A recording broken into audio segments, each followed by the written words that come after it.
Halo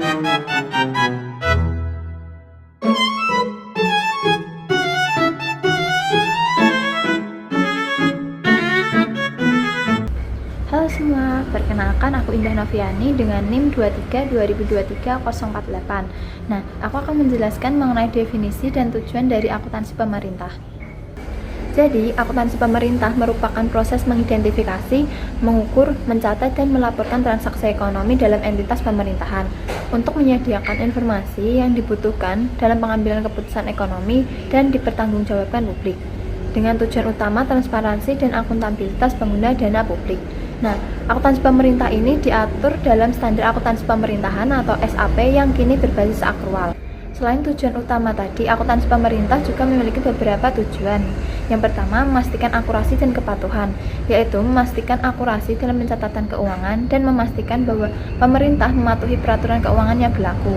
Selanjutnya, meningkatkan pengambilan keputusan dalam pengambilan keputusan kebijakan fiskal. Nah, itu beberapa tujuan dari akuntansi pemerintah.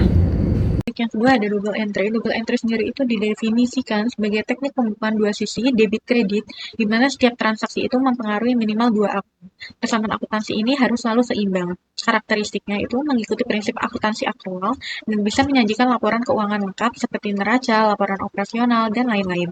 Contohnya itu, semisal pemerintah membeli komputer sebesar 10 juta, maka pencatatannya di debit ada peralatan sebesar 10 juta, lalu di kredit ada kas sebesar 10 juta. Yang ketiga ada triple entry, teknik yang paling relevan bagi sektor publik karena memadukan akuntansi dan kontrol anggaran. Dua hal yang menjadi inti akuntabilitas pemerintah. Jadi pemerintah itu mencatat transaksi di dua buku, yaitu buku keuangan atau double entry dan buku anggaran atau budget record. Karakteristiknya itu menggabungkan akuntansi keuangan dan akuntansi anggaran, lalu menjamin pemerintah tidak overspending, lalu sangat relevan dengan LRA atau laporan realisasi anggaran. Selanjutnya ada teknik sistem pembukuan pemerintah. Yang pertama ada single entry. Single entry sendiri itu didefinisikan sebagai teknik pencatatan di mana setiap transaksi dicatat hanya satu kali, biasanya dalam bentuk penerimaan atau pengeluaran kas. Karakteristik utamanya yaitu fokus hanya pada kas, lalu tidak mendukung penyusunan laporan keuangan secara lengkap. Contoh single entry sendiri, pemerintah membeli komputer sebesar 10 juta, maka penulisannya di debit pengeluaran kas sebesar 10 juta, lalu di kredit ada saldo kas berkurang sebesar 10 juta. Oke, selanjutnya bersama aku Ivana Angelika akan membahas mengenai accounting basis atau basis akuntansi pemerintah. Basis akuntansi adalah kapan suatu transaksi atau peristiwa ini diakui. Fokus pengukurannya pada apa yang dilaporkan, liabilitas dan aset. Dalam accounting basis terdapat 4 jenis. Yang pertama ada cash basis. Nah, dalam cash basis ini transaksi dicatat hanya ketika terjadi perubahan pada kas, saat kas diterima maupun saat kas dibayarkan. Jadi, aset tidak akan dilaporkan dalam neraca. Selanjutnya yang kedua ada modified cash basis. Ini seperti cash basis, pencatatan dilakukan saat kas diterima atau dibayar. Namun, pada akhir periode dilakukan penyesuaian untuk transaksi yang belum terrealisasi secara kas, seperti piutang. Nah, dalam cash modification basis ini akan dicatat dalam 2 jurnal. Catatan kedua sebagai pengakuan untuk aset jangka panjang. Selanjutnya yang ketiga ada accrual basis. Nah, dalam accrual basis ini, transaksi dicatat pada saat kejadian berlangsung, baik yang melibatkan kas maupun tidak melibatkan kas. Jadi, aset akan dilaporkan dalam neraca. Selanjutnya yang keempat, modified accrual basis. Sebagian besar memang menggunakan basis akrual, tapi buat transaksi tertentu tetap menggunakan basis kas dan fokusnya pada aset lancar. Jadi tidak akan ada pencatatan pada aset jangka panjang. Sekian materi accounting basis. Selanjutnya yaitu SAP dan komponen laporan keuangan pemerintah. Baik SAP, Standar Akuntansi Pemerintah atau SAP adalah pedoman resmi yang digunakan pemerintah untuk menyusun laporan keuangan yang transparan, akuntabel, dan dapat diperbandingkan. SAP memastikan bahwa seluruh aktivitas keuangan pemerintah dicatat dan dilaporkan dengan cara yang sama baik di pemerintah pusat maupun pemerintah daerah. Dasar hukum SAP sendiri ditetapkan dengan PP 71 tahun 2010 menggantikan PP nomor 24 tahun 2005. PP 24 tahun 2005 masih menggunakan basis cash toward accrual, sedangkan PP 71 tahun 2010 sudah mengadopsi basis accrual penuh. PSAP, Standar Akuntansi Pemerintah dinyatakan dalam bentuk PSAP atau pernyataan Standar Akuntansi Pemerintah. PSAP terdiri dari 12, mulai dari PSAP 1 penjajaran laporan keuangan hingga PSAP 12 yaitu laporan operasional.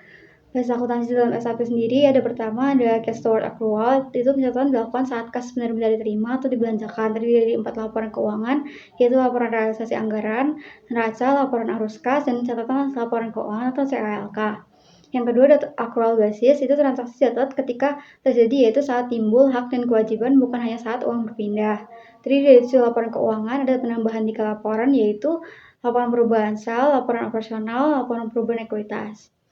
Selanjutnya, laporan keuangan pemerintah terdiri dari 7 laporan keuangan, yaitu yang pertama laporan realisasi anggaran, 2 laporan perubahan saldo anggaran lebih, ketiga neraca, keempat laporan arus kas, 5 laporan operasional, 6 laporan perubahan ekuitas, dan ketujuh catatan atas laporan keuangan. SAP lama PP 24 tahun 2005 hanya 4 laporan, sedangkan SAP baru PP 21 tahun 2010 itu ada 7 laporan. Tambahan laporan yaitu laporan perubahan sel, laporan operasional, dan laporan perubahan ekuitas. Selanjutnya ada materi budgeting accounting dan komitmen accounting. Untuk budget itu berfungsi sebagai menekan peran anggaran dalam siklus manajemen. Proses akuntansi biasanya disesuaikan dengan format anggaran digunakan pada sektor pemerintah sebagai alat perencanaan dan pengendalian keuangan.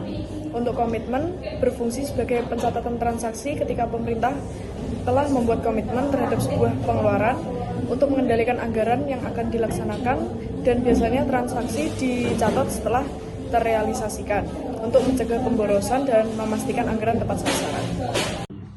Oke, akuntansi dana itu berfungsi sebagai alat pengendalian dan pengawasan media akuntabilitas, pemisahan sumber dana, dan dasar penyusunan laporan keuangan. Jadi fungsinya itu juga sebagai, kalau di organisasi sebagai sistem pencatatan. Jadi kayak contohnya kayak dana beasiswa itu masuknya ke dana beasiswa, bukan ke dana yang lain.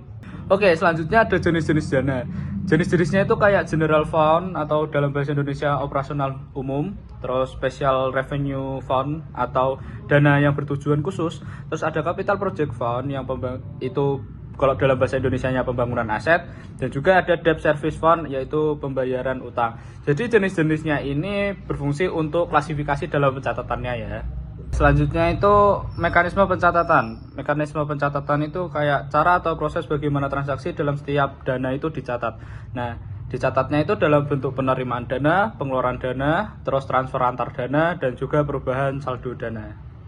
Halo teman-teman, nama aku Akila Putri Kairuisa dengan NIM 2320220113. Aku minta maaf kalau semisal videonya agak kurang jelas karena di sini lagi hujan. Jadi aku di sini tuh akan menjelaskan tentang jenis-jenis dana. Jadi yang pertama itu ada dana pemerintah, yaitu dana yang digunakan untuk aktivitas belanja yang diperuntukkan untuk operasional. Jadi dana pemerintah itu ada beberapa. Yang pertama itu ada dana umum, itu dana yang dipakai pemerintah untuk membiayai seluruh kegiatan operasional sehari-hari yang tidak memiliki tujuan tertentu. Lalu ada dana pendapatan khusus, yaitu dana yang digunakan untuk mencatat dan mengelola penerimaan yang sudah ditetapkan dan hanya boleh dipakai untuk kegiatan tertentu.